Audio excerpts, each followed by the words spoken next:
नमस्कार दोस्तों, हम आज पढ़ेंगे ब्रिटिश भारत में प्रेस का विकास। ठीक है, अखबार वगैरह किस तरह से एक प्रकार से प्रोग्रेस करते हैं, किस तरह से अस्तित्व में आते हैं।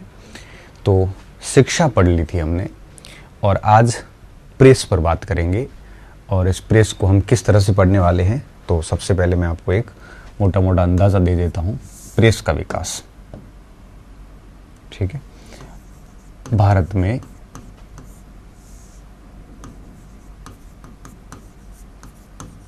प्रेस का विकास। ठीक है, तो प्रेस का विकास, अब सबसे पहले हम थोड़ा सा इसका इंट्रोडक्शन करेंगे, एक सामान्य सा परिचय करेंगे। फिर हम देखेंगे कि 1857 से पूर्व प्रेस का विकास।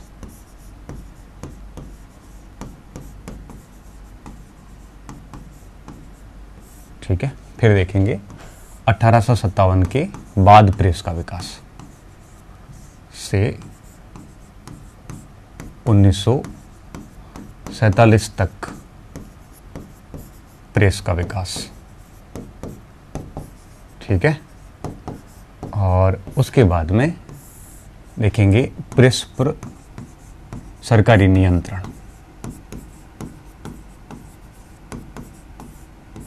हाँ, प्रेस पर सरकारी नियंत्रण, ये 3 बिंदुओं पे बात करेंगे और थोड़ा सा मैं और इसको करता हूँ।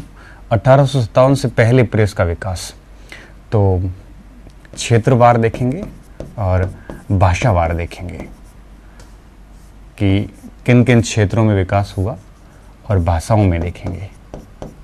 क्षेत्रों में हम देखेंगे कलकत्ता से कौन कौन से पत्र निकले, बम्बई से कौन से पत्र निकले और मद्रास से कौन से पत्र निकले, क्योंकि यही 3 ही प्रेसिडेंसी थी, तो स्टार्टिंग में इन तीनों स्थानों से पत्र निकले थे। भाषाओं में हम देखेंगे अंग्रेजी वगैरह के तो अखबार यहाँ आ ही जाएंगे, स्थानीय भाषा लिख लेते हैं हम, स्थानीय भाषा।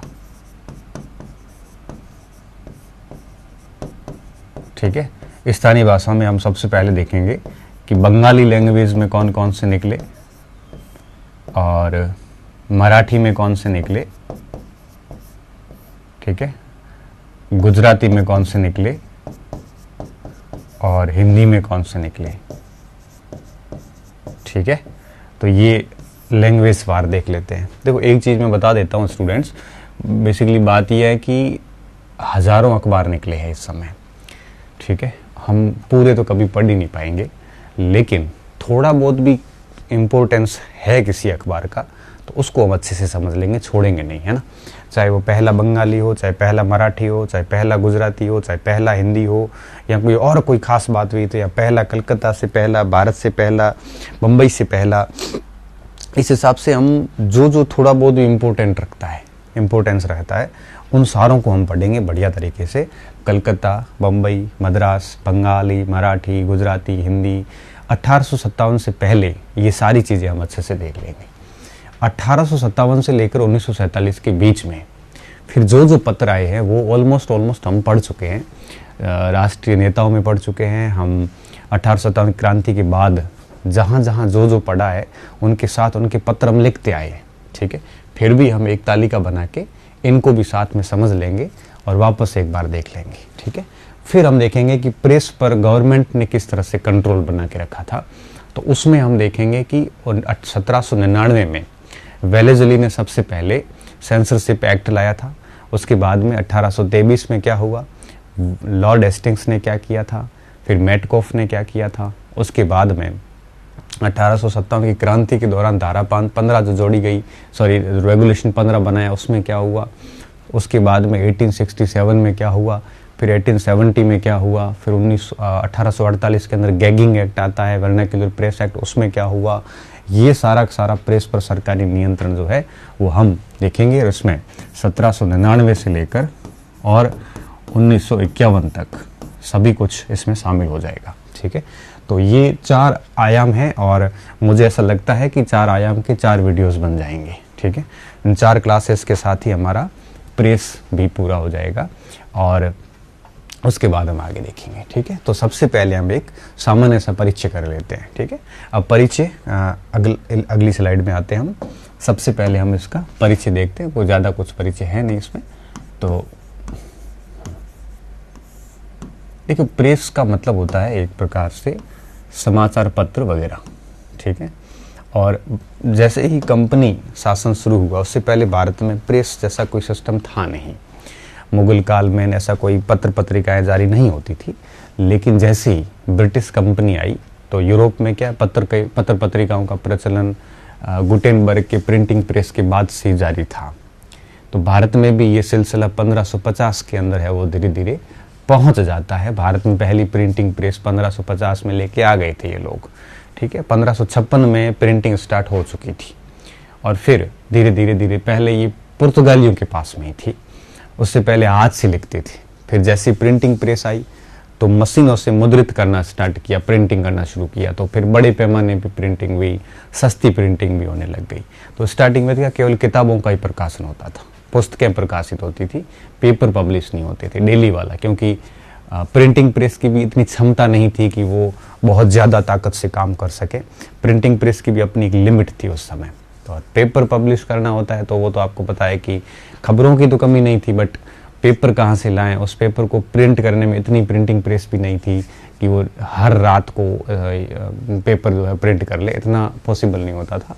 इसलिए आप देखोगे तो पुराने जितने भी अखबार थे वो या तो वीकली होते थे या आपके फोर्टनाइटली होते थे, या फिर वो आपके यूँ कहिए कि मासिक कर लिए जाते थे, लेकिन दैनिक बहुत कम अखबार होते थे। बहुत ज़रूरी, यूँ कहिए कि बात ज़रूरी भी था, क्योंकि उस समय इतनी ताकतवर प्रिंटिंग प्रेस थी भी नहीं। तो कहने का मतलब ये था कि इस तरह से धीरे धीरे 1550 से प्रिंटिंग प्रेस का काम शुरू हो जाता है। अब 1600 आया, 1600 से 1700 भी गया, और फिर 1765 के बाद जैसी कंपनी के पास में अधिकार आ जाते हैं तो फिर कंपनी धीरे धीरे उनके साथ में कई पत्रकार भी आते हैं, उनके साथ में कई सारे यूँ कहिए कि जो जर्नलिज्म में रुचि रखने वाले लेखक भी आते हैं। उन्होंने लिखना शुरू किया और धीरे धीरे भारत के अंदर अखबारों का काम शुरू होता है और सबसे पहले बंगाल गजट अखबार निकलता है। ठीक है, तो बंगाल गजट को मैं तो लाऊंगा आपके यहाँ पे। ठीक है, कलकत्ता, बम्बई, यहाँ पे। उससे पहले परिचय को मैं बंगाल गजट से पहले तक के 3-4 बिंदु में आपको समझा देता हूँ और फिर लिख लेते हैं हम इसको। ठीक है, देखो, सबसे पहली बात कि भारत के अंदर प्रिंटिंग प्रेस को लाने का जो श्रेय है वो किसको जाता है? वो जाता है पुर्तगालियों को। ठीक है, पुर्तगीज भारत में सबसे पहले प्रिंटिंग प्रेस लाए थे और उन्होंने गोवा में स्थापित की थी। ठीक है, ईस्ट इंडिया कंपनी ने तो प्रिंटिंग प्रेस जो बहुत बाद में बम्बई में डाली थी, लेकिन पहले प्रिंटिंग प्रेस पुर्तगाली लोग लेके आ गए थे। ठीक है, प्रिंटिंग प्रेस का मतलब तो आप समझते ही हो, कोई भी पुस्तक हो पब्लिश कहाँ से होती है? प्रिंटिंग प्रेस से होती है, जिसे हम हिंदी में मुद्रणालय बोलते हैं। ठीक है, मुद्रणालय, तो उस जगह से प्रिंट होती है। तो अब हम परिचय में बात करते हैं। सबसे पहला बिंदु ये डालेंगे इसमें कि भारत के अंदर सबसे पहले जो है वो पुर्तगालियों ने प्रिंटिंग प्रेस का प्रारंभ किया था।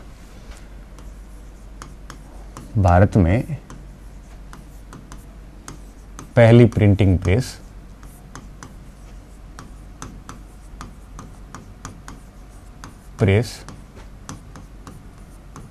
1550 में गोवा में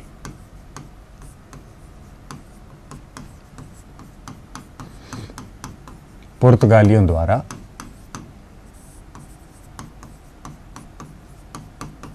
लाई गई थी।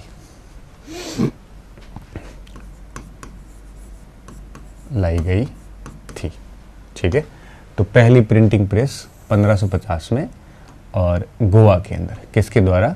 पुर्तगालियों के द्वारा।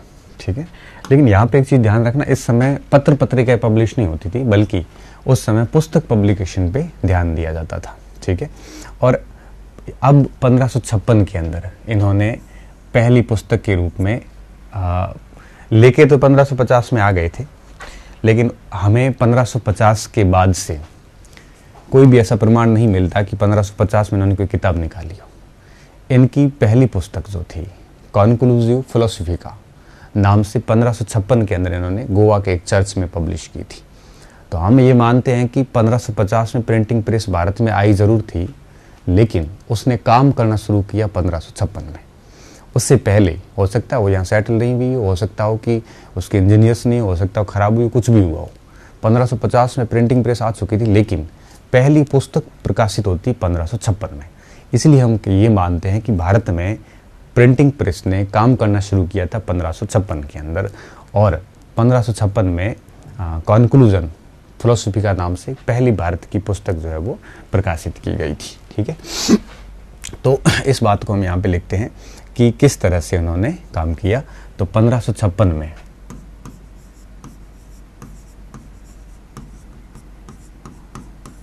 गोवा के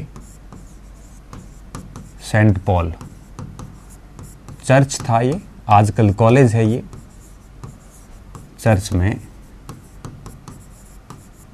इसे आरंभ किया गया।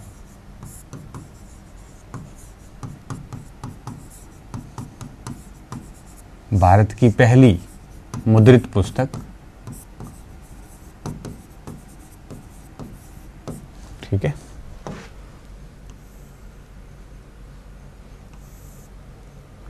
अब भारत की पहली मुद्रित पुस्तक, प्रिंटेड पुस्तक जिसे आप कह सकते हो, वो यहीं गोवा में 1556 के अंदर आपके यूं कहिए कि होती है। ठीक है, भारत की पहली मुद्रित पुस्तक, मुद्रित यानी प्रिंटेड पुस्तक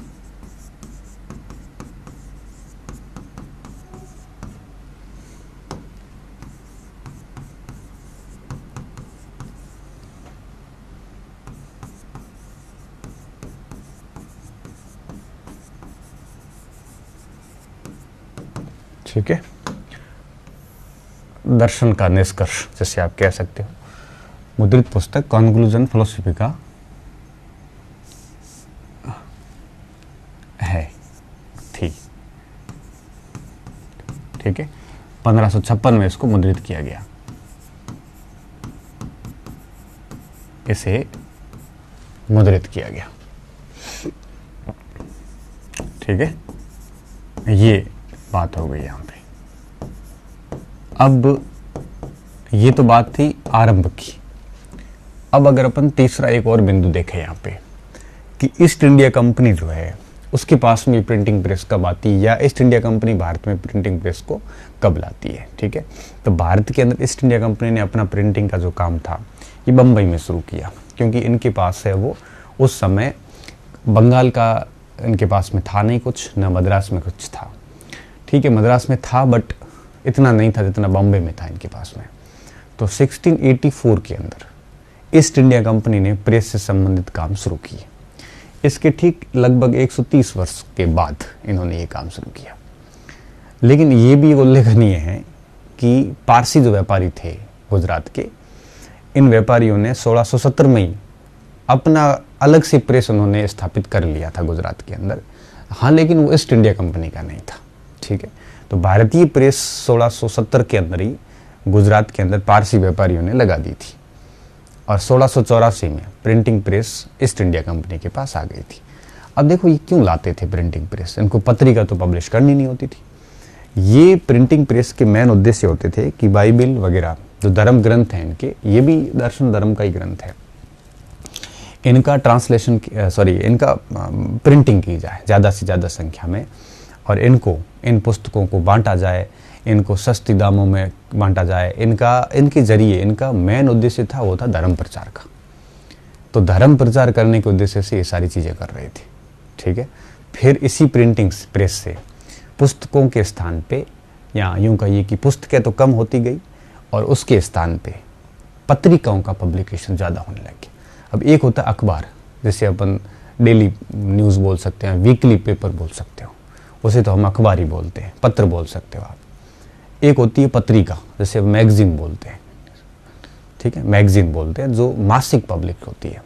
आप लाते हो ना मंथली मैगजीन लाते हो करंट अफेयर के लिए, है ना, कोई दृष्टि की पढ़ता है, कोई क्रोनोलॉजी पढ़ता है, कोई क्रॉनिकल पढ़ता है, कोई करंट कोई भी बहुत सारी किताबें पढ़ता है। तो इस तरह से स्टार्टिंग में यूँ कहिए कि ऐसे पत्र, पत्रिकाएं और पैम्पलेट प्रकाशित होते थे। पत्र तो लगभग डेली होता था या वीकली होता था या पाक्षिक होता था, हर 15 दिन में आता था। और पत्रिका होती थी, जैसे मैगजीन बोलते हैं हम, वो मंथली होती है, ठीक है। और पैम्पलेट वो ओकेजनली कभी होते हैं, कभी बार आते हैं ना अखबारों में। आप कोचिंग सेंटर्स के अंदर देखते होंगे, हॉस्पिटल्स के चिकित्सा कैंप लगता है, उस कई सारे पैम्पलेट आते हैं स्कूल्स के। तो ऐसे पैम्पलेट पब्लिश होती थी। तो इन प्रिंटिंग प्रेस से लगभग यूँ कहिए कि उस समय 4 चीज़ें होती थी, या तो पुस्तक होती थी, या पत्र होता था, या पत्रिका होती थी, या पैम्पलेट होता था। ये 4 चीज़ें पब्लिश होती थी, इससे ज़्यादा कुछ भी नहीं था। लेकिन 1780 से पहले सिर्फ किताबों का ही पब्लिकेशन होता, इससे ज़्यादा कुछ भी नहीं था। 80 के बाद में फिर इनका 3-4 चीज़ें और जुड़ गई, ठीक है, मुद्रित किया। फिर आगे देखो क्या हुआ। अब गुजरात के अंदर हम देखते हैं कि किस तरह से भीमजी पारिक जो है वो आपके एक पारसी व्यापारी थे, वो लेके आए। 1670 में पारसी व्यापारी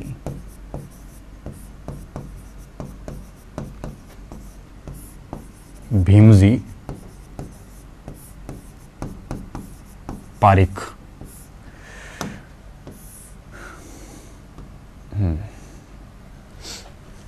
गुजरात में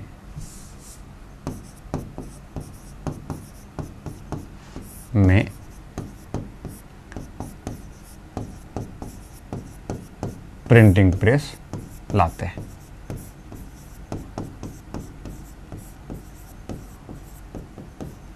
ठीक है। और फिर आगे 1684 में ईस्ट इंडिया कंपनी ने भी प्रिंटिंग प्रेस का काम हाथ में ले लिया।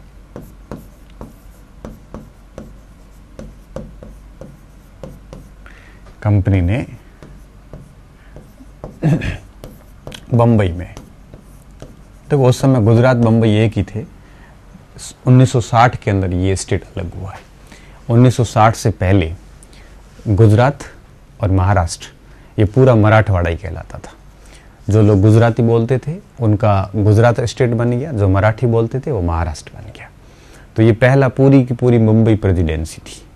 तो अगर मैं यहाँ बंबई लिखूँ या गुजरात लिखूँ एक ही बात है, ठीक है। क्यों? क्योंकि बंबई और गुजरात 1960 से पहले एक ही थे, ठीक है ना। तो ज़्यादा टेंशन मत लेना।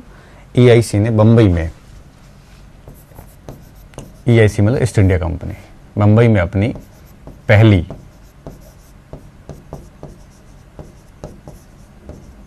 प्रिंटिंग प्रेस स्थापित की, ठीक है।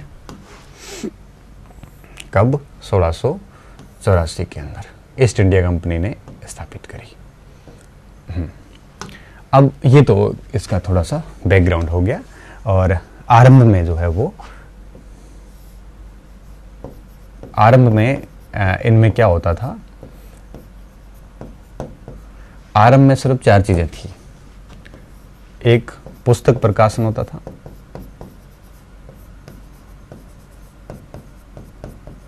और इसके अलावा आदेश कुछ प्रकाशित हो जाते थे।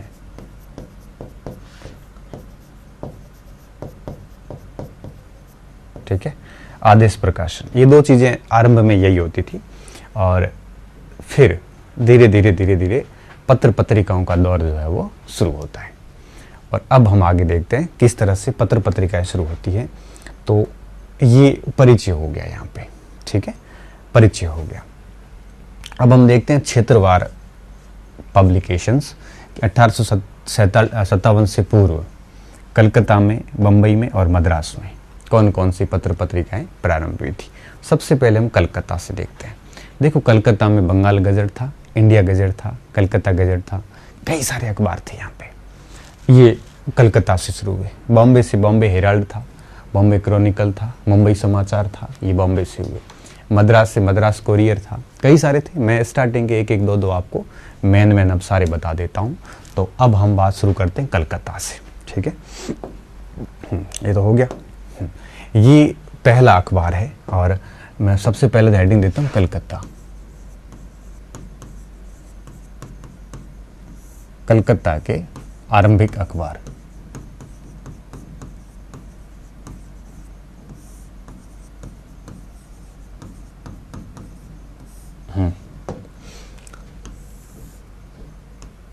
ठीक है। अब ये आप देख पा रहे होंगे, ये जो अखबार है ये है बेसिकली हिक्की का बंगाल गजट। ठीक है, किसका? हिक्की का बंगाल गजट है, और ये लिखा हुआ है बंगाल गजट। हिक्की का बंगाल गजट है ऑफ द, या इसका पूरा नाम था the original Calcutta General Advertiser.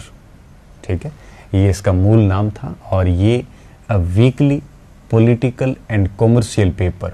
ठीक है, open for all parties but influenced by none.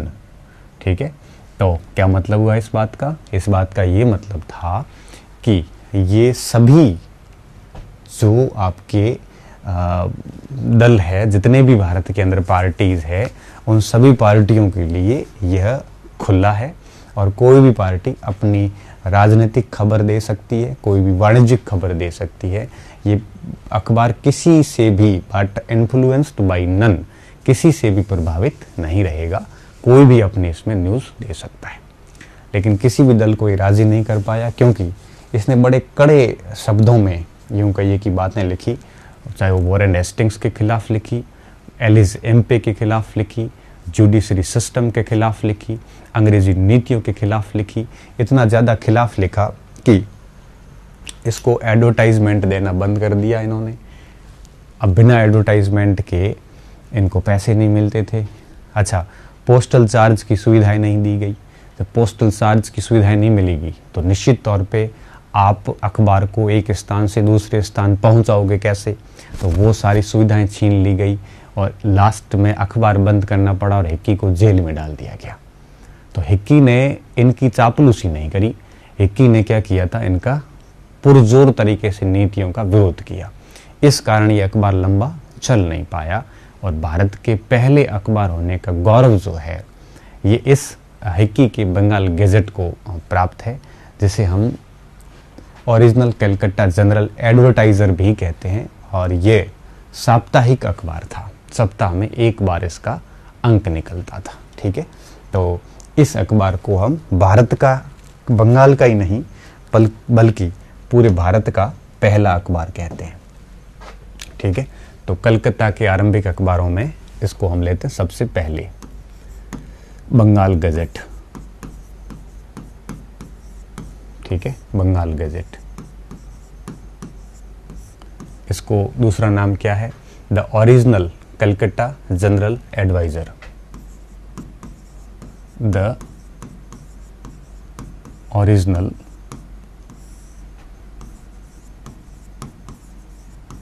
Calcutta General Adviser. और इसे एक और भी नाम दिया जाता है, हिक्की का गजट, हिक्की का बंगाल गजट, हिक्की का बंगाल गजट। ठीक है, अब ये बेसिकली 1780 में शुरू हुआ था। तो बंगाल गजट भी कह सकते हो, इसके ये नाम भी आप कह सकते हो, इसको आप ये नाम भी कह सकते हो। इसके 3 नाम हैं। ठीक है, तो आप ध्यान रखना, कई बार परीक्षा में कोई सा भी नाम पूछ लिया जाता है। ठीक है, तो एक बात आपको ये ध्यान रखनी है कि इसके 3 नाम हैं। अब बात ही आती है इसके संबंध में। पहली बात, ये 29 जनवरी 1780 को पहला एडिशन निकलता है, 80। ठीक है, अंग्रेजी साप्ताहिक था ये, अंग्रेजी भाषा जैसा कि आप देख रहे हैं सामने, और साप्ताहिक था, वीकली था ये, है ना, साप्ताहिक अखबार था। कैसा था? साप्ताहिक अखबार था, वीक में एक बार आता था। ठीक है, तो 1780 के अंदर निकलता है, साप्ताहिक अखबार था। तो इस प्रकार न केवल बंगाल का बल्कि तो हम कह सकते हैं ये भारत का पहला अखबार है, भारत का पहला अखबार। तो भारत के पहले अखबार का गौरव किसको प्राप्त है? बंगाल गैजेट को, ठीक है, प्राप्त है। अब एक तो बात ये हो गई, दूसरी बात क्या हुई? तो अपन ने हिकीज बंगाल गैजेट और the original Calcutta general advertiser कर दिया है। एडवाइज नहीं, एडवर्टाइजर है, सॉरी।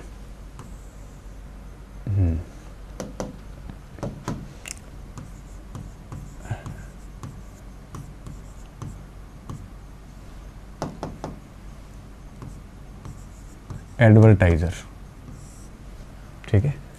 तो अब देखिए, वापस बात को आगे ले जाते हैं। ए वीकली, ये तो हो गया political and commercial paper open all party, तो सभी दलों का राजनीतिक और वाणिज्यिक पत्र था, किसी दल के प्रति इसका कोई भी ऐसा प्रभाव नहीं था, ठीक है। यह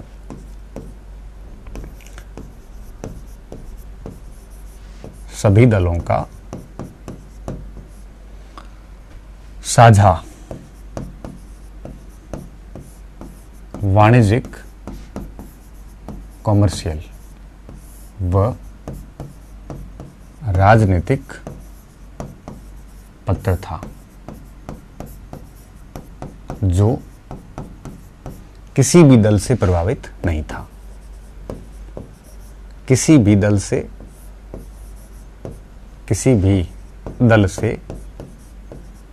प्रभावित नहीं था।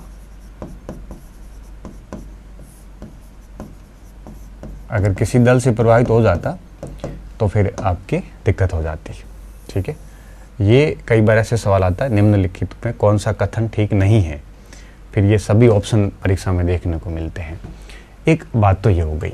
अब ये विवादित क्यों हुआ? ये विवादित इसलिए हुआ कि इसने वॉरेन हेस्टिंग्स की जो कुनीतियां थी, हमने पढ़ी, बहुत गंदी नीतियां थी उसकी, चाहे सिंह का मैटर हो, चाहे वो आपके अवध की बेगमों का मामला हो, चाहे वो आपके नंद कुमार की फांसी हो, सारे मामले इनका इसने पुरजोर तरीके से उसने अखबार में उठाना शुरू कर दिया। अब जब अखबार में आप उनके मामले उठाओगे तो वो आपको कब सुविधाएं देंगी? वो आपको एडवर्टाइजमेंट नहीं देंगे।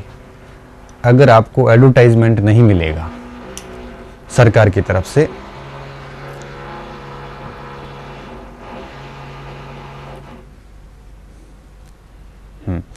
सरकार की तरफ से अगर एडवर्टाइजमेंट नहीं मिलता है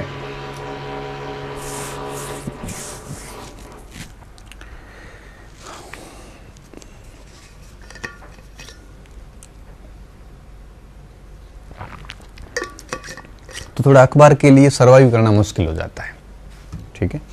तो इसने जब हेस्टिंग्स की, एलिस एम्पे की, इनकी आलोचना शुरू करी तो इनके लिए सरवाइव करना मुश्किल हो गया और ये अखबार जो है वो बहुत जल्द बंद भी हो गया, ठीक है। आगे लिखता हूं, क्योंकि इसने लिखा था मैं किसी दल से हम प्रभावित नहीं है।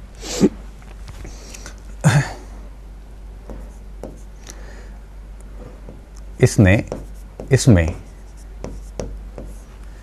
वॉरेन हेस्टिंग्स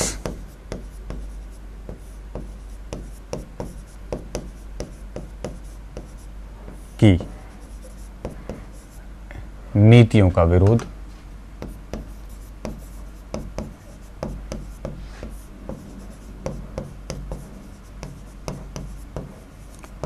मिशनरी जो थी, जो धर्म प्रचार के लिए आ रही थी,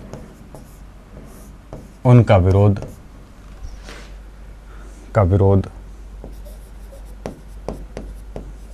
ठीक है। और साथ साथ में आपके जो एलिस एम्पे था उसका विरोध,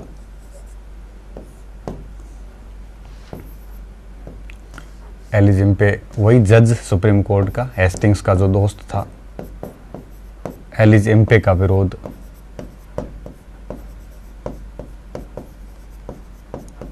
किया। इस कारण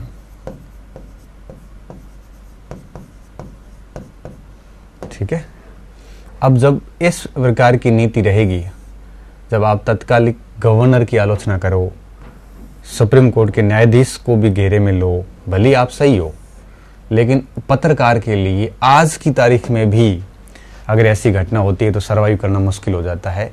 तो उस समय तो लोकतंत्र भी नहीं थे, आज लोकतंत्र में भी हालत खराब है।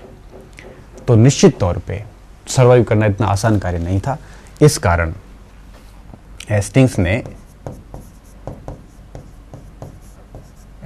ने इस अखबार की पोस्टल सुविधा जो थी, पत्र सुविधा, जिसे आप डाक विभाग जो कह सकते हो, क्योंकि डाक विभाग पूर्ण रूप से गवर्नमेंट के पास में था, वो बंद कर दी।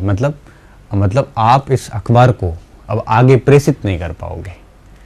तब हेस्टिंग्स के इस निर्णय के विरुद्ध हिकी ने क्या लिखा था?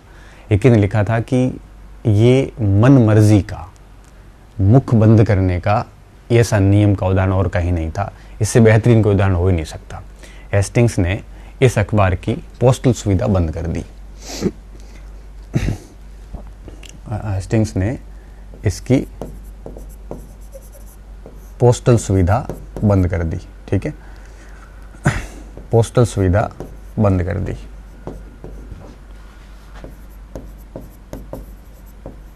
सुविधा बंद कर दी, ठीक है। पोस्टल सुविधा क्या कर दी? बंद कर दी। अब उसका कहीं जा ही नहीं सकता वो।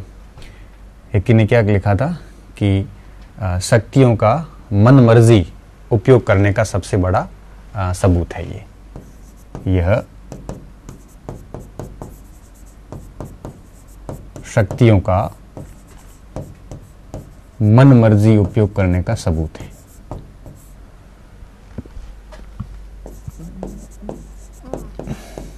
उपयोग का सबूत कि जैसा इच्छा हुई ना वैसे इन्होंने इन शक्तियों का यूज किया, इससे बड़ा कोई सबूत है वो हो नहीं सकता, ठीक है। और फिर इसने जब ये बातें कही तो फिर आगे क्या हुआ देखिए। ये किसने कहा था? ये हिकी ने कहा है। फिर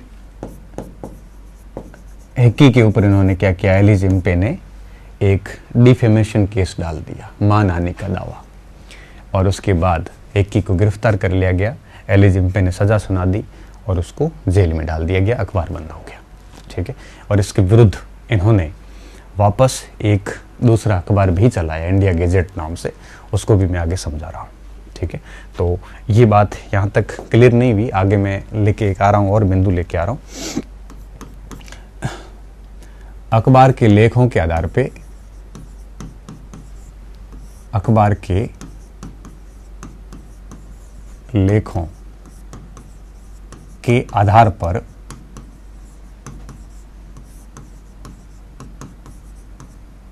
जेम्स ऑगस्टस हिक्की पर, ये पूरा नाम है इसका, ये लिखना भूल गया मैं, ऑगस्टस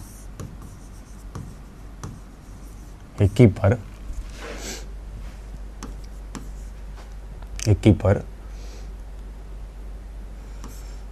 क्या किया? मान हानि का दावा किया, मान हानि का केस चलाया।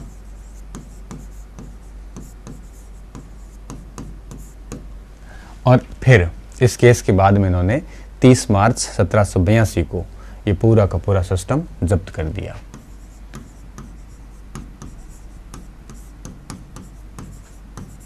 बयासी को प्रिंटिंग प्रेस सीज कर दी गई, प्रिंटिंग प्रेस सीज कर दी,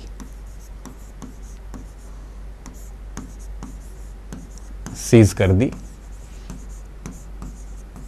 हिक्की को जेल भेज दिया।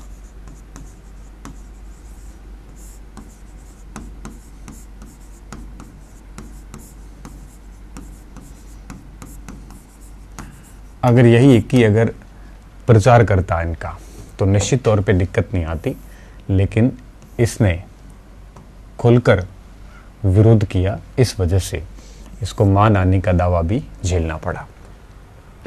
अब ये जो आप देख पा रहे होंगे ये अखबार है इंडिया गेजेट, जिसे कलकत्ता पब्लिक एडवर्टाइजर भी बोलते हैं हम इसको। ये इसी अखबार के जस्ट विरोध में स्टार्ट किया गया था, ठीक है। और ये उसी साल 1780 में कर दिया गया था।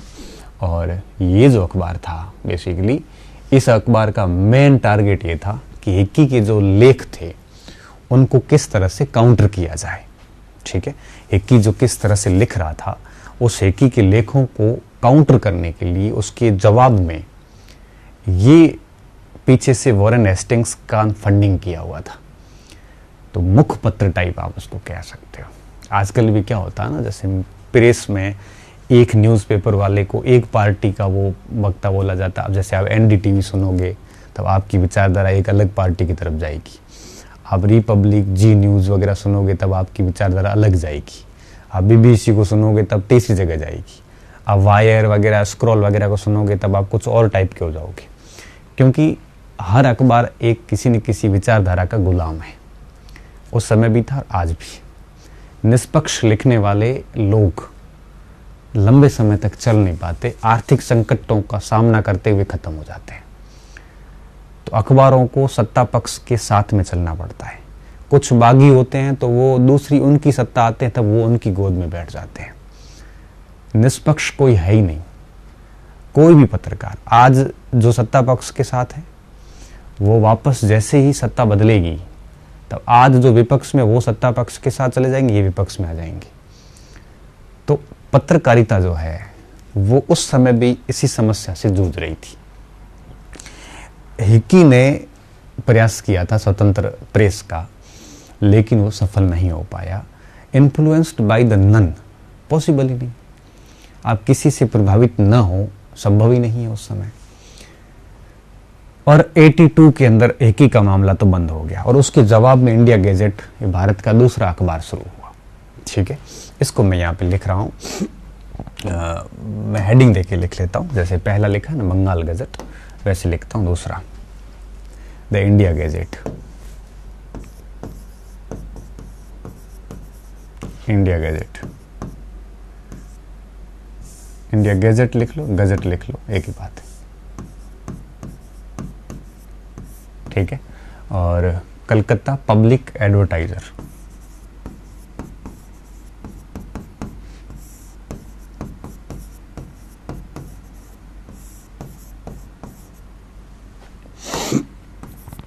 एडवर्टाइजर। ठीक है, आप देखिए नाम से पता चल जाता है कि ये प्रचारक है। ठीक है, और ये पब्लिक एडवर्टाइजर है, मतलब सरकार की नीतियों का प्रचार करने वाला है। अब इसकी खास बात क्या थी, ये शुरू किया गया था यूं कहिए कि बंगाल गजट के जवाब में। इसे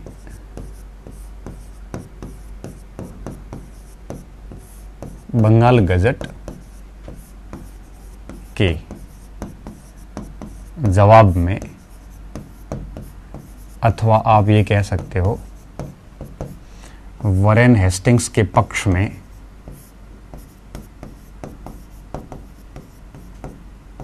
हेस्टिंग्स के पक्ष में, या आप इसको ऐसे भी कह सकते हो सरकार के समर्थन में,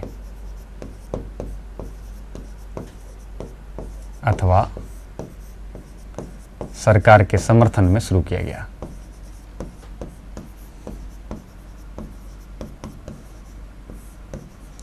अब जब समर्थन में आरंभ किया है तो आप समझ सकते हो कि ये जो कुछ भी लिखेगा उसमें सरकार का आलोचना तो नहीं होगी, निश्चित तौर पे।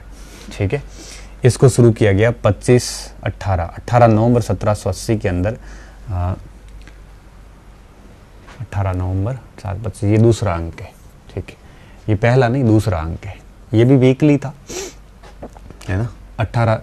25 नवंबर से 7 दिन घटा, 18 नवंबर। ठीक है, और ये और ऑब्लिगेंट, ये इसका सेकेंड एडिशन है। बर्नार्ड मैंसिक व पीटर रीड द्वारा 18 नवंबर 1780 को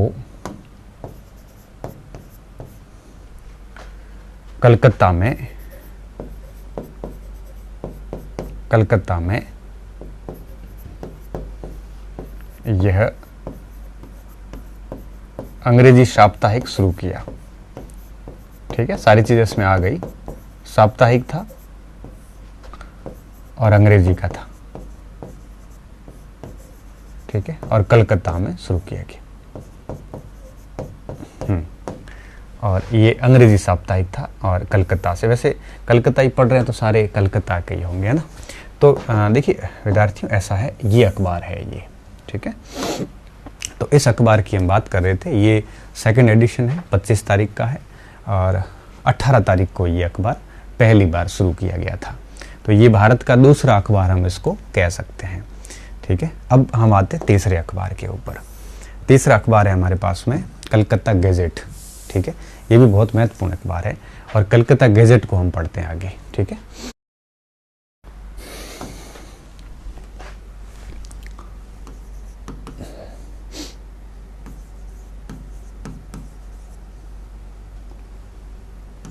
कलकत्ता गजट।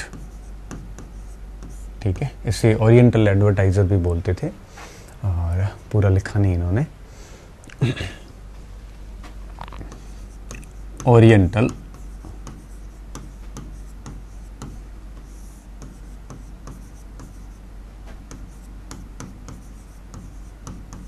एडवर्टाइजर। ठीक है, ये इसके दो नाम है। और हाँ, अब देखिए, काम बेसिकली इसका भी वही था जो काम बाकी अखबारों का था। ठीक है, और ये सरकारी योजनाएं जितनी भी थी उन सारी योजनाओं का प्रसार करता था और ये बिल्कुल एडवर्टाइज़र था। ठीक है, और इस कारण हेस्टिंग्स ने इसको स्पेशल सुविधा दी थी कि ये अखबार जो है ये आपके पोस्टल सेवा इसकी फ्री कर दी गई, कोई चार्ज नहीं लगेगा। और इसके बदले ये क्या करता था, ये अपना सरकारी योजनाओं के फायदे गिना गिना के और जनता तक प्रेषित करता था। तो ये सरकार के मुखपत्र के समान था। ठीक है, तो पहला पॉइंट हम क्या लिखेंगे कि इसको शुरू किस प्रकार किया, पहले तो यही लिख लेते हैं। फ्रांसिस ग्लेडविन ने 1700 फ्रांसिस ग्लेडविन द्वारा 1784 में स्टार्ट किया गया।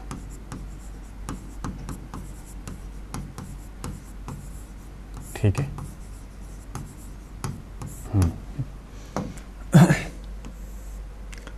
1784 में, 1784 में।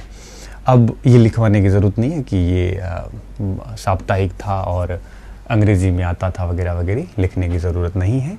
अंग्रेजी दिख ही रही है आपको यहाँ पे। अब इसका काम क्या था, ये सरकारी योजनाओं कार्यों का प्रसार करता था और इसके बदले वो क्या करता था, चार्ज लेता था इनसे। और फिर जब सरकारी योजनाओं का प्रचार करता था तो डेफिनेटली एडवर्टाइजमेंट करेंगे तो कुछ चार्ज तो लेंगे ही लेंगे। और फिर जब इन्होंने पोस्टल फ्री सर्विस कर दी तो फिर चार्ज लेना भी इन्होंने बंद कर दिया था।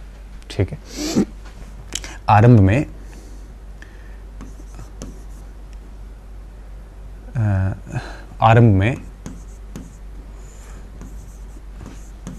सशुल्क सरकारी कार्यों का प्रसार करता था। प्रचार कह सकते हो। प्रचार इस पत्र के माध्यम से होता था,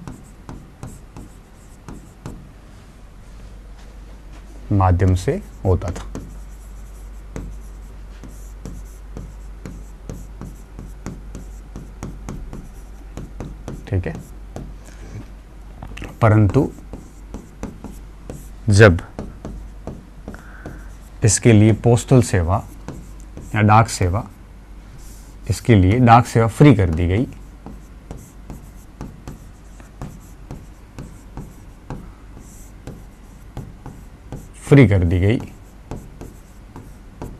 तब ये मुफ्त में प्रचार करता था। तब मुफ्त में प्रसार प्रचार करता था। किसका?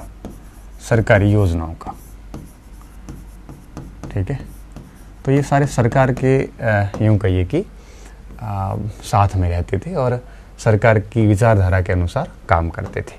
कौन सी योजना का प्रसार करना है, कौन सी योजना का आपके यूं कहिए कि विरोध करना है, किसका विरोध करना है, क्या करना है, ये सारी चीज़ें इनके एजेंडे में पहले से तय होती थी। ठीक है, अब ये काफ़ी समय तक चलता रहा। 1815 में इसको क्या कर दिया गया, गवर्नमेंट गजट बना दिया गया। गवर्नमेंट गजट का मतलब होता है सरकारी राजपत्र बना दिया गया और सरकार ने इसको खरीद लिया था एक टाइप से, और फिर ये सरकार का मुख्य पत्र बन गया 1815 तक आते आते। और फिर इसको आगे आगे क्या हुआ वो देखते हैं। तो वर्ष 1815 में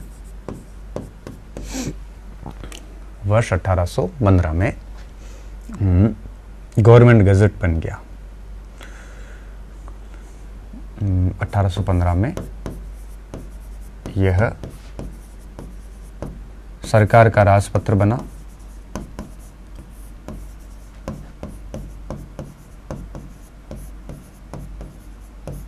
ठीक है, और जब सरकार का राजपत्र बना तो इसके पास में आपके जितने भी सरकारी विज्ञापन थे वो आने शुरू हो गए। अर्थात सरकारी विज्ञापन मिलने शुरू हुए। विज्ञापन मिलने आरंभ हुए।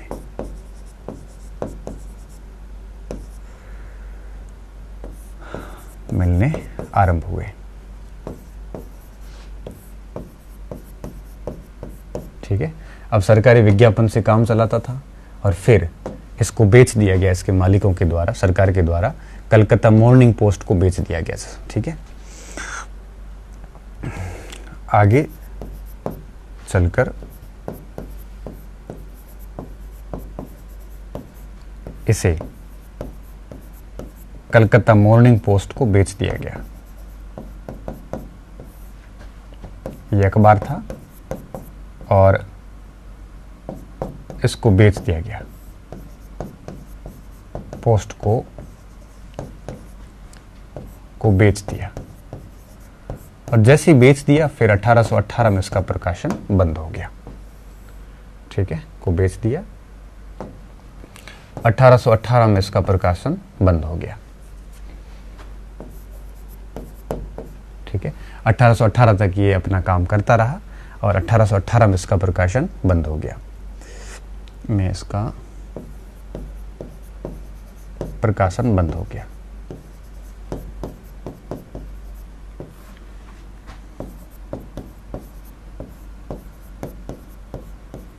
और इसका स्थान कलकत्ता जर्नल ने ले लिया। ठीक है, किसने लिया? कलकत्ता जर्नल ने ले लिया था। और फिर कलकत्ता जर्नल में बर्किंघम जैसे लोग जुड़ गए, और बर्किंघम जैसे लोग जो है वो पत्रकारिता को आधुनिक रूप देने वाले लोगों में से एक थे, और इस कारण बर्किंघम को भी भारत से बाहर निकाल दिया गया और प्रेस पर प्रतिबंध, कड़े प्रतिबंध लगा दिए गए 1823 के अंदर। तो उसके बाद ये सारे अखबार लगभग बंद हो गए थे।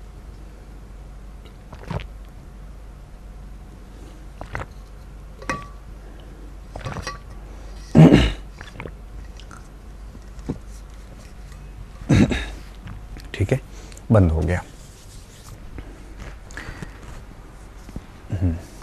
तो यहां तक तो आप ध्यान रख लेना। अब एक नोट करके मैं आगे बात डाल देता हूं। ठीक है, एक नोट करके बात डाल रहे हैं ताकि आपको समझ में आ जाए बात।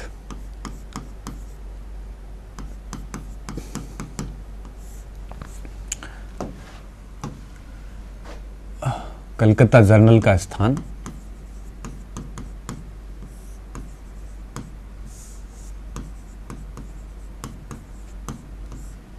एक मिनट प्रकाशन बंद हो गया। ठीक है, कलकत्ता जर्नल ने इसका स्थान ले लिया।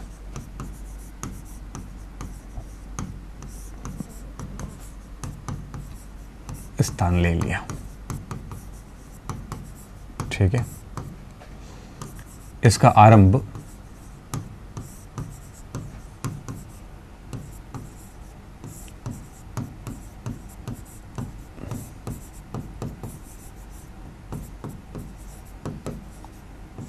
बकिंघम ने किया था।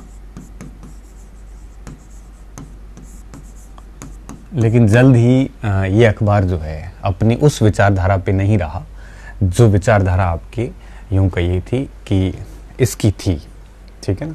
कलकत्ता गैजेट की जो विचारधारा थी वो विचारधारा इसकी नहीं रही और बकिंघम ने इस अखबार को एक क्रांतिकारी अखबार बना दिया। और यूं कहिए कि इस अखबार में बड़े अग्रेसिव लेख लिखता था। ये आधुनिक पत्रकारिता में इसका बड़ा योगदान रहा है। ब्रिटेन का बहुत बड़ा पत्रकार था बकिंघम, और इसने इतना अग्रेसिव लिखना स्टार्ट किया तो इसके खिलाफ कार्रवाइयाँ शुरू कर दी गई और 1823 में इसको ज़बरदस्ती भारत से निर्वासित कर दिया गया और ये वापस इंग्लैंड चला गया। और 1823 के अंदर लाइसेंसिंग एक्ट के जरिए कार्यवाहक governor general Sir John Adams ने इस पूरे सिस्टम पे प्रतिबंध लगा दिया इन्हीं एग्रेसिव लेखों के कारण। और इस लेख के अंदर कलकत्ता जर्नल के अंदर जो संवाद कौमुदी छपती थी राजा राम मोहन राय की, उस कौमुदी के लेखों को भी इंग्लिश में ट्रांसलेट करके इसमें छापा जाता था। तो सरकार का बहुत जल्द विरोधी बन गया। 1818 तक तो अखबार सरकार के पास में रहा है और विदिन 4 साल के अंदर जैसे इसने अग्रेसिव लिखना शुरू किया और पूरा पूरा मामला खत्म कर दिया इसका। इसमें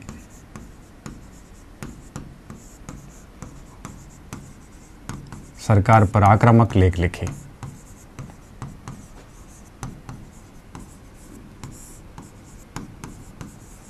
लेख लिखे गए, ठीक है, लेख लिखे गए। संवाद कौमुदी के अनुदित लेख छापे गए।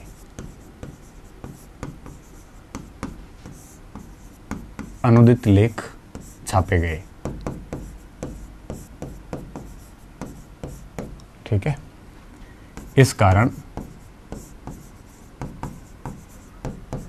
इनको सरकारी कार्रवाई झेलनी पड़ी। सरकारी कार्यवाही झेलनी पड़ी, ठीक है। बकिंघम को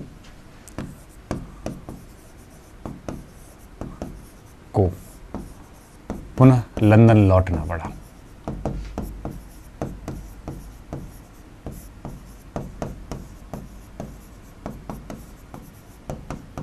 ठीक है, देखिए मैं कुछ अखबारें लिख रहा हूँ, बाकी बंगाल के अंदर इस समय लगभग 100 से 150 अखबार थे, ठीक है। अभी मैं समझना अक्सर सारे अखबार लिखवाएंगे, सारे नहीं लिखवा रहा हूँ मैं बस वही लिखवा रहा हूँ जो हमारे लिए बहुत ज़्यादा काम के हैं। और कुछ विविध अखबार और भी आए थे इस समय।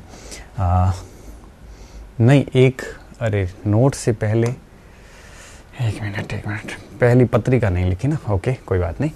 अभी मैं अगला एक और लिख लेता हूँ, 3 हो गए, मैं 4 बढ़िया लिखवाने वाला हूँ आपको, 3, चौथा एक और लिखवा लेता हूँ। एक यहाँ पे कुछ पत्रिकाएं और भी थी तो वो भी लिख लेते हैं ना, विविध पत्रिकाएं, जो इतनी ज़्यादा ज़रूरी तो नहीं है, फिर भी नाम लिख लेता हूँ बस। विविध पत्र, ठीक है। अब विविध पत्र ये कुछ ऐसे पत्र जो इतने ज़्यादा इम्पोर्टेंस नहीं रखते जितने कि आपके आगे जो हमने नाम लिखे वो रखते हैं, ठीक है। इसमें जैसे कलकत्ता क्रॉनिकल आता है एक, कलकत्ता क्रॉनिकल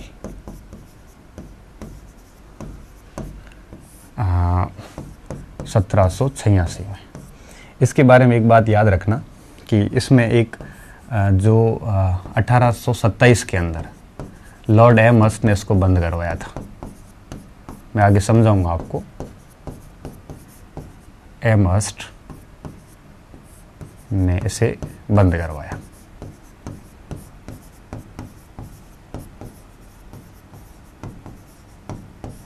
ठीक है।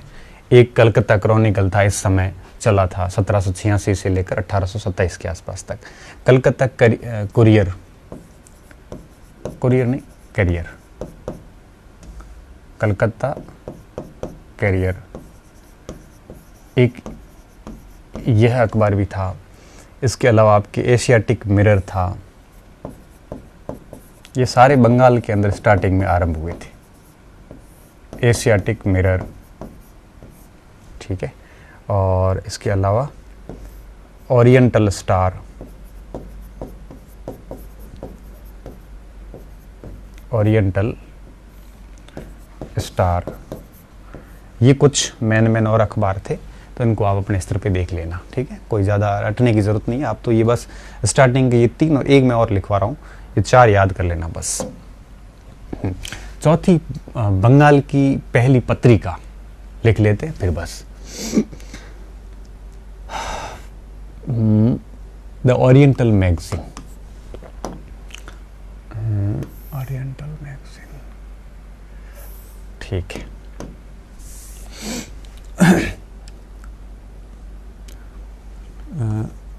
ओरिएंटल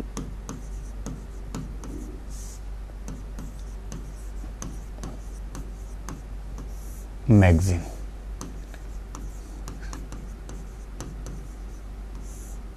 या कलकत्ता एम्यूजमेंट भी कहते हैं उसको,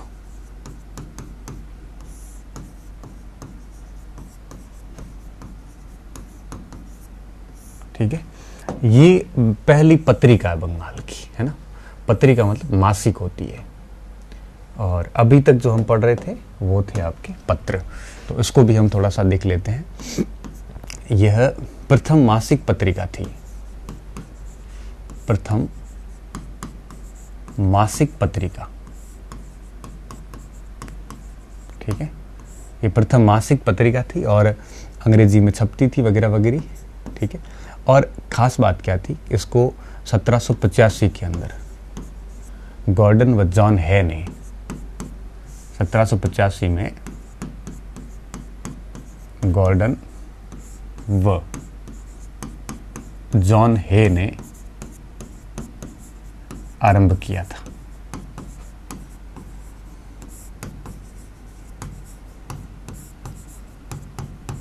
ठीक है। और अगर अपन इसमें तीसरा एक और पॉइंट ले, इसमें पूरी पत्रिका में क्या करते थे ये लोग, हेस्टिंग्स के जीवन चरित्र पे बात करनी हो, हेस्टिंग्स के कार्यों के ऊपर बात करनी हो, तो इसमें कंप्लीटली गुणगान किए गए थे, और स्पेशली सरकार के और साथ साथ में वॉरेन हेस्टिंग्स के। तो ये पूरी पत्रिका जो आई उसमें जीवन चरित्र लिखा गया था वॉरेन हेस्टिंग्स का, इसमें सरकार की किसी भी नीति का कोई विरोध नहीं था। बाकी अगर आप नीतियों के विरोध की बात करोगे ना, तो बर्किंघम और जेम्स ऑगस्टस हिक्की, इन दोनों को छोड़ दो, बाकी सभी ने सरकार की नीतियों की तारीफ ही की थी। ये मैं बार बार बात इसलिए बता रहा हूँ कि प्रश्न सीधा बनता है कि कौन सा कथन आरंभिक पत्रकारिता के संबंध में ठीक है कि नहीं है, तो फिर दिक्कत हो जाएगी, है ना। इसलिए थोड़ा सा आप अपना माइंडसेट उस हिसाब से रखो कि प्रश्न में कोई सा भी विकल्प पूछा जा सकता है, ठीक है। आपको आइडियोलॉजी अच्छे से पता होनी चाहिए। कलकत्ता एम्यूजमेंट, ओरिएंटल मैगजीन, ठीक है। हेस्टिंग, इसमें क्या था, कंपनी के हाँ सरकारी कार्यों की तारीफें, ठीक है। वॉरेन हेस्टिंग्स का जीवन चरित्र चित्रण, हेस्टिंग्स का जीवन चित्रण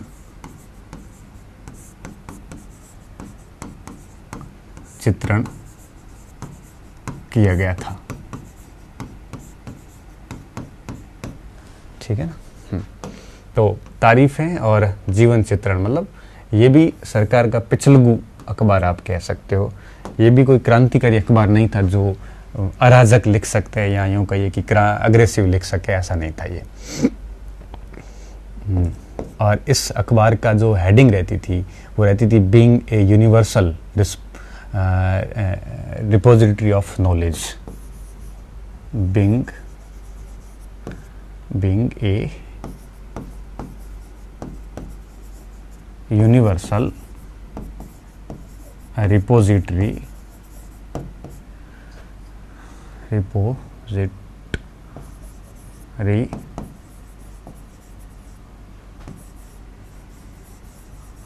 नॉलेज, ठीक है। तो ये इस अखबार की मेन थीम रहती थी स्टार्टिंग के अंदर, और लगभग ये आपके 1799 तक प्रकाशित होता रहा। ठीक है, वो तो यहीं लिख लेते हैं, 1799 तक प्रकाशित हुआ। प्रकाशित हुआ। क्लियर। तो ये बंगाल की पहली पत्रिका आप कह सकते हो, मासिक पत्रिका, मैगजीन कह सकते हो आप इसको। ठीक है, न्यूज़पेपर और मैगजीन में यही फ़र्क होता है कि न्यूज़पेपर या तो डेली होता है, दैनिक न्यूज़पेपर जैसे हम कह सकते हैं, या वीकली होता है, मासिक कह सकते हैं, या हम उसको फोर्टनाइटली कह सकते हैं, पाक्षिक कह सकते हैं। लेकिन जो मैगजीन होती है वो आपके मंथली बेसिस पे आती है या ईयरली बेसिस पे आएगी, तो इस टाइप से आती है। ये पहली मैगजीन थी। ठीक है, ये 4 चीज़ें आपको याद रखनी है। मैं वापस उस बिंदु पे ला रहा हूँ जहाँ से हमने बात को शुरू किया था। ठीक है, तो देखो मैंने परिचय बता दिया, क्षेत्रवार में अभी कलकत्ता आपको समझा दिया। अभी मैं शुरू कर रहा हूँ बम्बई, फिर करूँगा मद्रास। इनको पढ़ने के बाद मैं लोकल लैंग्वेज के अखबारों पे आऊँगा। ठीक है, अब हम आ रहे हैं बम्बई के ऊपर। ये है बम्बई का पहला समाचार, और इसको पहला भी नहीं कहेंगे हम, बॉम्बे हेराल्ड था पहला, वो भी मैं समझाता हूँ कि क्या माजरा क्या था। तो बम्बई के अखबार,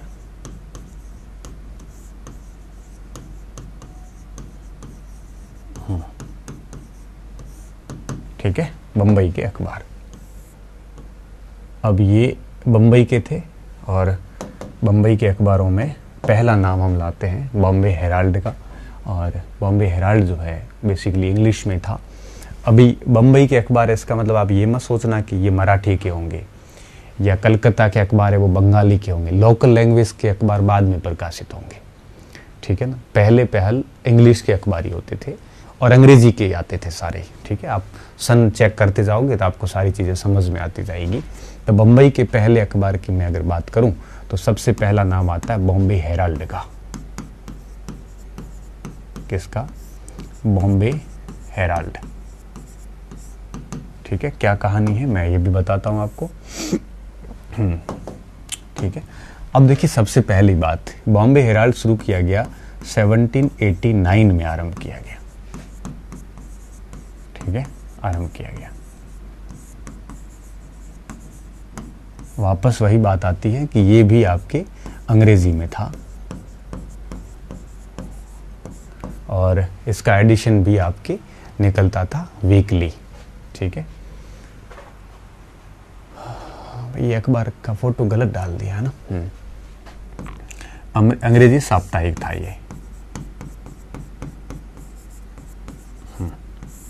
ठीक है, इसको किसने शुरू किया? इसको किसी एक व्यक्ति ने नहीं किया था, बल्कि पूरे कई सारे लोगों ने मिलकर किया था, तो एक व्यक्ति का नाम नहीं आता।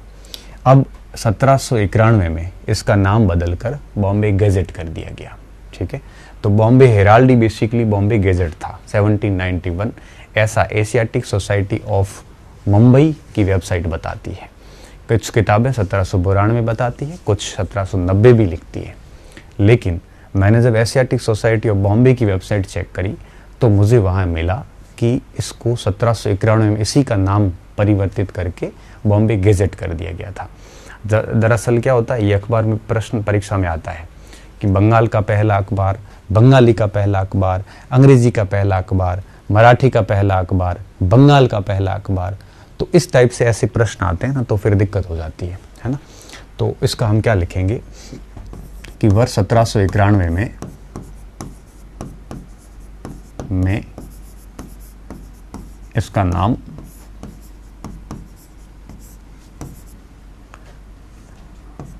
बॉम्बे गैजेट कर दिया गया।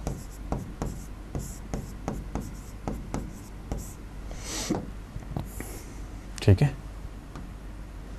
गैजेट कर दिया गया।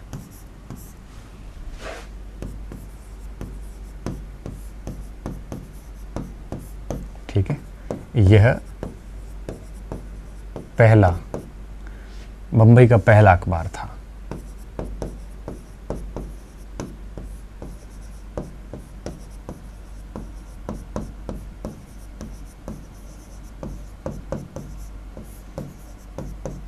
अब आपके मन में एक सवाल आ रहा होगा कि सर परीक्षा में अगर ये दोनों ऑप्शन आए तो हमें क्या करना चाहिए? तो आप करोगे बॉम्बे हेराल्ड। क्यों करोगे? क्योंकि 1789 में जब ये शुरू हुआ तब 1790 दूसरा साल, 1791 तीसरा साल, लगभग 3 साल तक बॉम्बे हेराल्ड ही रहा है। फिर बॉम्बे गेजेट नाम हुआ है। तो जब गेजेट और हेराल्ड दोनों साथ में आएंगे तो सीधी सी बात है, उत्तर जाएगा बॉम्बे हेराल्ड का। ठीक है, तो आपको इसमें कोई दिक्कत नहीं करनी है, तो हेराल्ड उत्तर लगाना है और इसका नाम बॉम्बे गेजेट कर दिया गया था। तो ये था अखबार एक ही था, बस इसका नाम ही परिवर्तित हुआ था। ठीक है, इस चीज़ का आपको ध्यान रखना है। ये जो संदर्भ है ये मैं लिख लेता हूँ, अकॉर्डिंग टू एशियाटिक सोसाइटी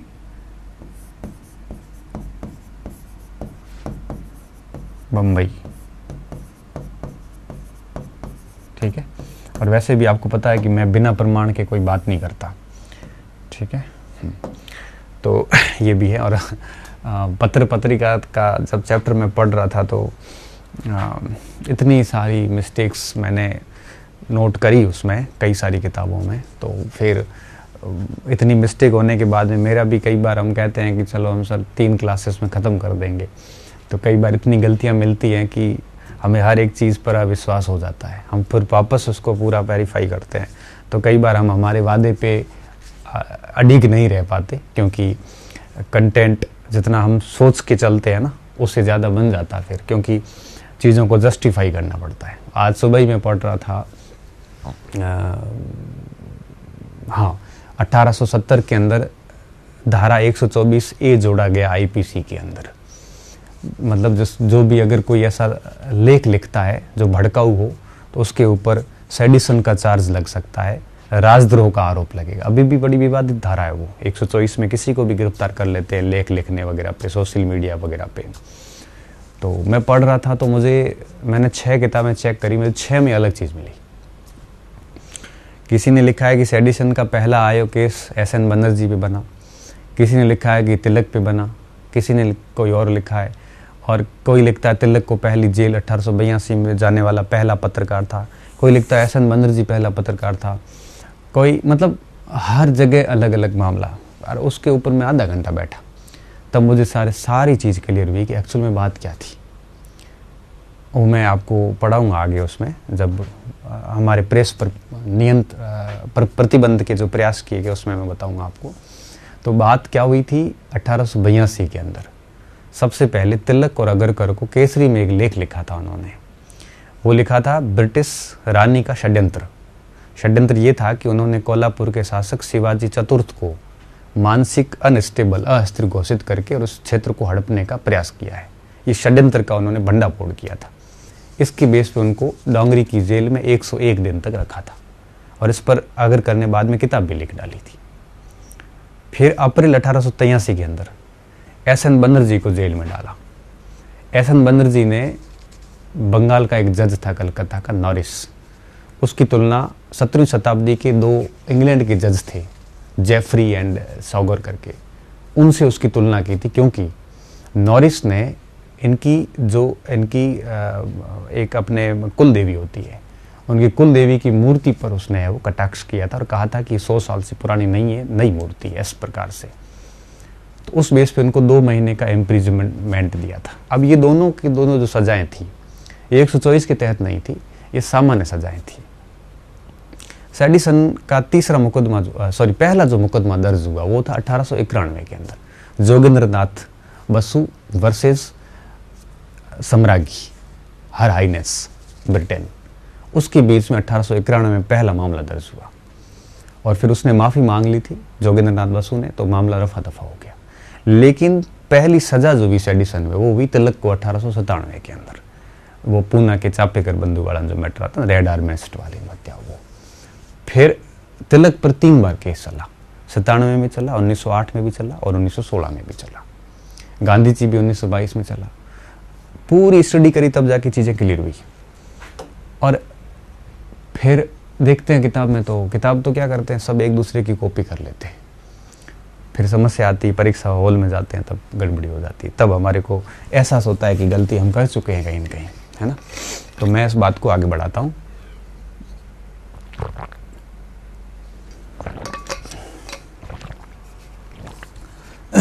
कई बार हम किताब पे भरोसा कर लेते हैं कि ठीक ही लिखा होगा, हालांकि मैं तो नहीं करता, मैं तो हर एक तथ्य को प्रमाणित करता हूँ। कई बार हम किताब पर बहुत रेयर चांसेस होते हैं कि हम भरोसा कर लेते हैं। हमारे भी कई बार वो चीज़ पढ़ी हुई होती है तो हम भरोसा कर ही लेते हैं, फिर वो फैक्ट कई बार गलत चला जाता है, हालांकि उसको हम बाद में सुधरवा भी देते हैं।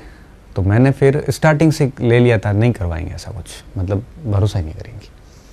इसलिए आज तक हमने जो 500-600 क्लास रिकॉर्ड करी ना, आप पूरी क्लासेस में देखोगे तो 4-5 गलतियां भी नहीं मिलेगी आपको।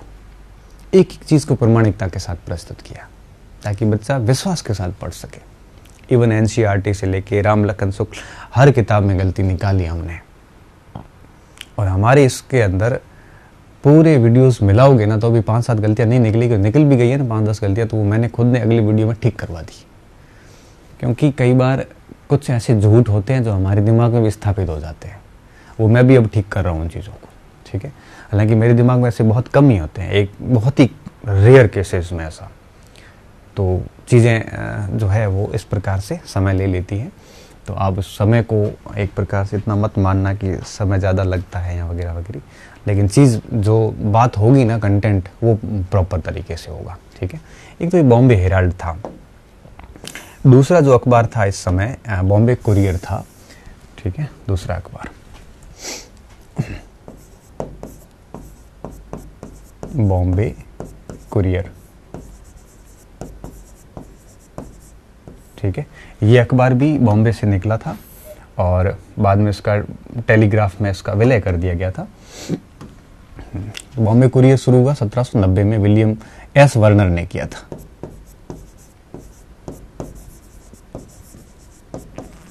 विलियम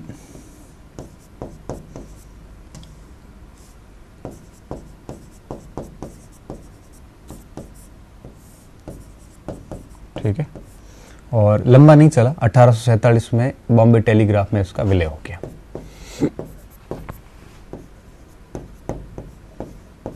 बॉम्बे टेलीग्राफ में इसका विलय हो गया।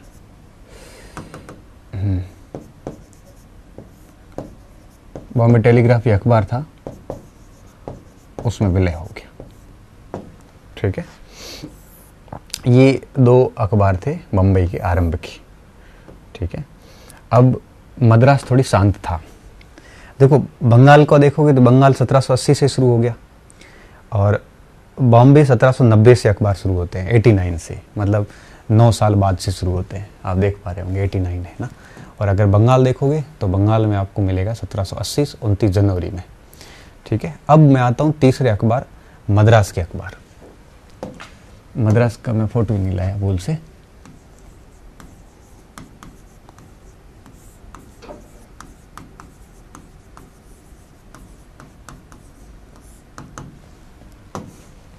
मद्रास के अखबार, ठीक है। मद्रास का मेन एक ही अखबार था, मद्रास कुरियर, ठीक है। बस एक ही ध्यान रखना, ज़्यादा कुछ है नहीं उसमें। मद्रास कुरियर, मद्रास थोड़ा जल्दी हो गया था।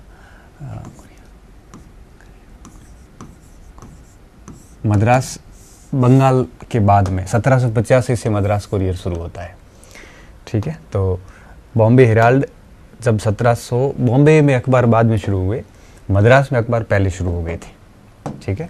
तो देखिए अच्छा, कई बार आरपीएससी क्या करती है या नेट वगैरह क्या करते हैं, निम्नलिखित को क्रमवार व्यवस्थित कीजिए, फिर एक बंगाल का दे देते हैं, एक मद्रास का दे देते हैं, एक बम्बई का दे देते हैं, एक लोकल लैंग्वेज का देते हैं। लोकल लैंग्वेज तो आपको पता सब बाद में शुरू हुई है, तो दिक्कत नहीं है। दिक्कत आती है इन तीनों के अंदर। तो जैसे Bombay Herald, Madras courier, Calcutta gadget, इस टाइप से दे देते तब समस्या हो जाती है, ठीक है। ऐसा जनरली नेट वगैरह में आता है। तो मद्रास कुरियर का क्या मैटर था, ये शुरू हुआ 12 अक्टूबर 1785 को।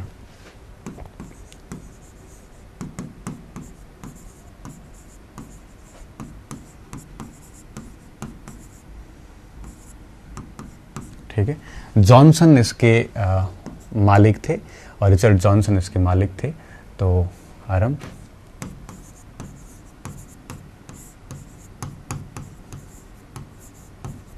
जॉनसन इसके मुद्रक थे। ठीक है, जॉनसन इसके मुद्रक थे, शुरू जॉनसन ने किया था। ठीक है, और इसके अलावा अगर अपने इसके संपादक देखें, एडिटर देखें, तो संपादक में आपके नाम आता है आपके ह्यू बोर्ड का। ह्यू बोर्ड इसके प्रधान संपादक थे।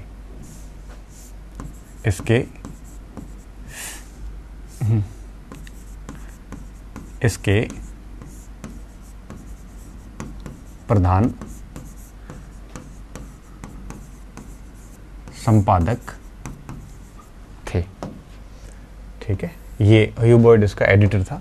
एडिटर का काम क्या होता है? ये तो खाली फंडिंग करता है। एडिटर का काम होता है लेख लिखना, लेख को भाषा देना, लेख में क्या चीज़ें रखनी है, क्या हटानी है, सारा काम एडिटर का होता है। तो संपादक सबसे बड़ी चीज़ होती है अखबार के अंदर, है ना, ये काम इनका था। अब बाद में क्या हुआ कि कुछ यूँ कहिए कि असंतुष्टियाँ थी, तो ह्यू बोर्ड ने ये जगह छोड़ दी और ह्यू बोर्ड जो है वो ये छोड़कर इसने बंगाल हरकारे होते थे पहले, फारस में सब चलता है ये। हरकारे क्या होते थे कि एक स्थान से दूसरे स्थान संदेश पहुंचाते थे। पहले क्या सिस्टम होता था, जैसे मानो एक ये चौकी है, दूसरी चौकी यहाँ पे है, तीसरी चौकी यहाँ पे है, चौथी चौकी मानो यहाँ पे है। ठीक है, अब एक शहर है ये, दूसरा शहर ये है, तो बीच में जैसे 4 चौकी है। तो यहाँ से एक हरकारा डाक लेके ए तक आता था, ए आगे डाक लेके बी तक जाता था, ए वापस चला जाता था, ये इधर आता था, ये वापस चला जाता था, ये इधर निकलता था, ये वापस आ जाता था। ये संप्रेषण का काम करते थे हरकारे, जैसे बंगाली भाषा में हरुकारु बोलते हैं। ठीक है, तो हरुकारु कौन होते थे? संदेश वाहक होते थे। अब ह्यू बोर्ड इससे अलग हो गया, अलग होकर उसने बंगाल हरुकारु शुरू किया था, मद्रास के अंदर ही, ध्यान रखना।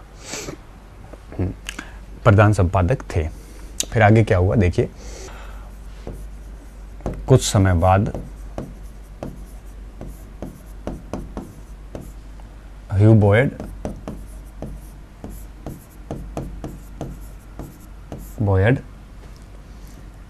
इस पत्र से अलग हो गए।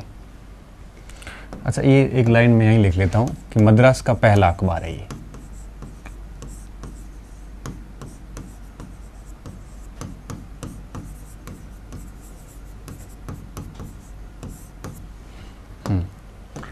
इस पत्र से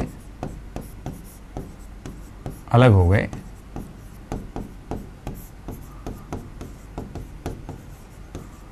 तथा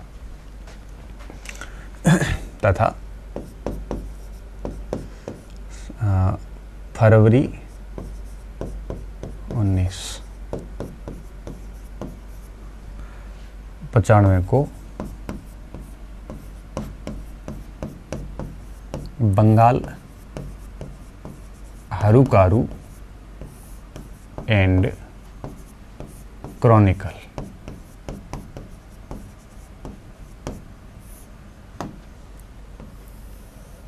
क्रॉनिकल अखबार आरंभ किया।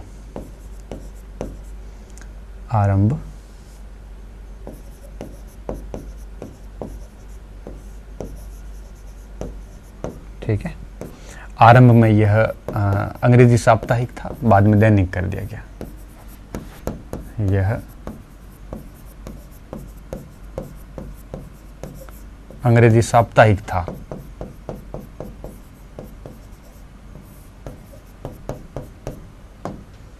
अंग्रेजी साप्ताहिक था।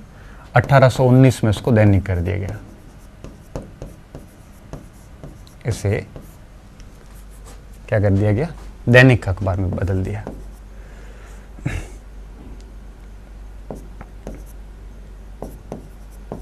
दैनिक किया गया। 1866 में हरुकारु बंद हो गया। यह बंद हो गया।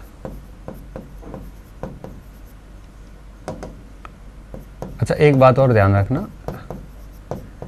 ये जो बात है ना, ये बात आपके खाली हरुकारु के लिए ही है ना, ये बात आप इसको मद्रास उससे मत जोड़ना, ये बात सिर्फ और सिर्फ आपके इसके लिए ही है, ठीक है, बंगाल हरुकारु के लिए है। तो उसकी तो कोई दो ही बातें थी मद्रास कुरियर की, ये ठीक है पढ़ा यहाँ पे।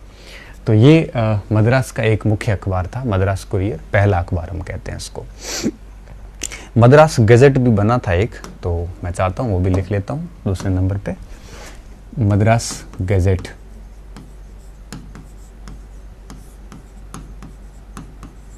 ये एक बार आप देख लेना, बंगाल हरुकारु किस भाषा का था तो अंग्रेजी का, सॉरी, किस भाषा क्या, कहाँ से निकला था, बंगाल में था या मद्रास में था।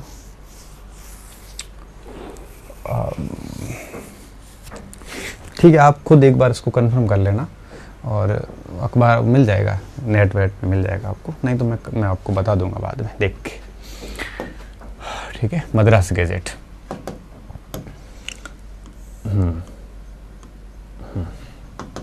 ठीक है।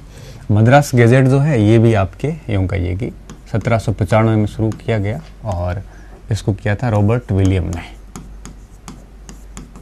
कई जगह संपादक भी सेम होते थे, और वही उसके आपके होते थे, आपके ऑनर भी सेम ही होते थे। इंडिया हेराल्ड, ये तो प्रिंस ऑफ वेल्स की आलोचना के कारण बंद कर दिया गया, ठीक है। ये जॉफरी ने इसको स्टार्ट किया था, ये भी मद्रास का ही अखबार है। और इंडिया हेराल्ड को अंदर हम कहते हैं हम्फ्री ने 1795 में हम्फ्री ने शुरू किया था इसको,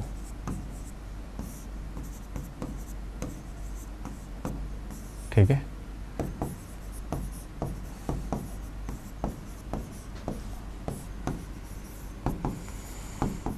की आलोचना के कारण बंद कर दिया।